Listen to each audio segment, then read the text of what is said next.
दोस्तों, नारायणी सेना का नाम तो आपने सुना ही होगा, लेकिन क्या आप अंदाजा लगा सकते हैं कि ये सेना कितनी भयावह और विध्वंसकारी थी?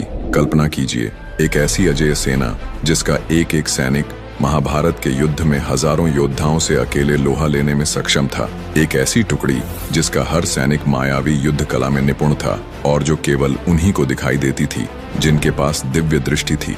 लेकिन कुरुक्षेत्र का युद्ध समाप्त होते ही यह सेना रहस्यमयी तरीके से लुप्त हो गई। आखिर यह सेना कहाँ गई? क्या यह पूरी तरह नष्ट हो गई या फिर किसी गुप्त लोक में जाकर किसी खास समय के आने की प्रतीक्षा कर रही है? और सबसे बड़ा सवाल, क्या कलयुग में यह सेना फिर से लौटेगी? आज हम इस रहस्य को जानेंगे, एक ऐसी कथा के माध्यम से जो महाभारत के पन्नों से निकलकर भविष्य की ओर इशारा करती है। श्री कृष्ण ने अपने राज्य की सुरक्षा के लिए एक विशेष सेना तैयार की, लेकिन यह कोई साधारण सेना नहीं थी। यह उन योद्धाओं की टुकड़ी थी जो न केवल शस्त्रों में निपुण थे, बल्कि तपस्या, योग बल और दिव्य शक्तियों से भी सुसज्जित थे। इनका लक्ष्य केवल एक था, श्री कृष्ण की आज्ञा का पालन करना, बिना कोई सवाल पूछे, बिना कोई संदेह किए। इन योद्धाओं को विशेष युद्ध कला सिखाई गई, दिव्यास्त्रों का ज्ञान, शत्रु के मन को भेदने की क्षमता और अदृश्य होकर युद्ध करने की कला। ऐसी अद्वितीय सेना को नारायणी सेना कहा गया, क्योंकि यह नारायण यानी भगवान श्री कृष्ण की कृपा से संचालित थी। जब महाभारत का युद्ध तय हो गया तो दोनों पक्षों को अपनी सेनाएं जुटानी थीं।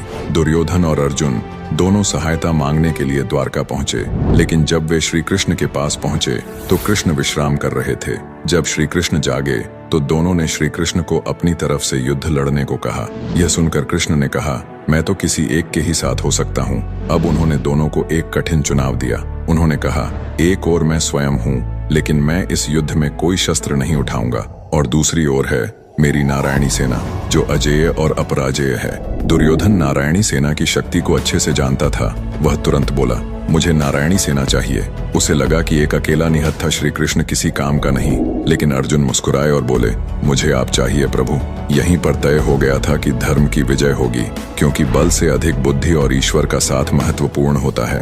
और नारायणी सेना शक्तिशाली तो थी, लेकिन इतनी भयावह और विध्वंसकारी सेना का नेतृत्व सही से तो केवल कृष्ण ही कर सकते थे।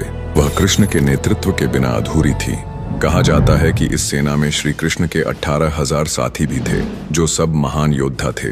महाभारत युद्ध में नारायणी सेना कौरवों की ओर से लड़ी। इनके योद्धा अद्वितीय थे।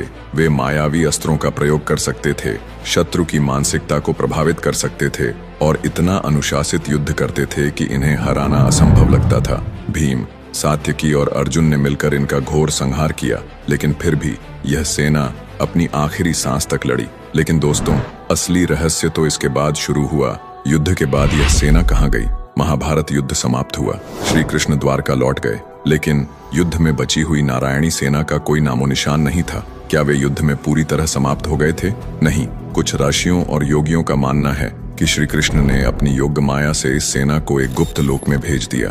कहा जाता है कि नारायणी सेना आज भी कहीं अस्तित्व में है, लेकिन यह केवल उन्हीं को दिखाई देती है जिनकी आत्मा शुद्ध और दृष्टि दिव्य होती है। कुछ लोग कहते हैं कि यह सेना गोलोक चली गई, जहां यह श्री कृष्ण के आदेश की प्रतीक्षा कर रही है। कुछ तांत्रिक ग्रंथों में लिखा है कि यह सेना एक अलग आयाम में जाकर तपस्या कर रही है, और जब कलयुग में अधर्म चरम पर पहुंचेगा तब यह पुनः प्रकट होगी।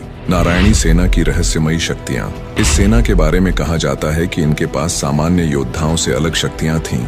ये दिव्य दृष्टि वालों को ही दिखाई देती थी। ये मन के विचार पढ़ सकते थे और दुश्मनों को भ्रमित कर सकते थे।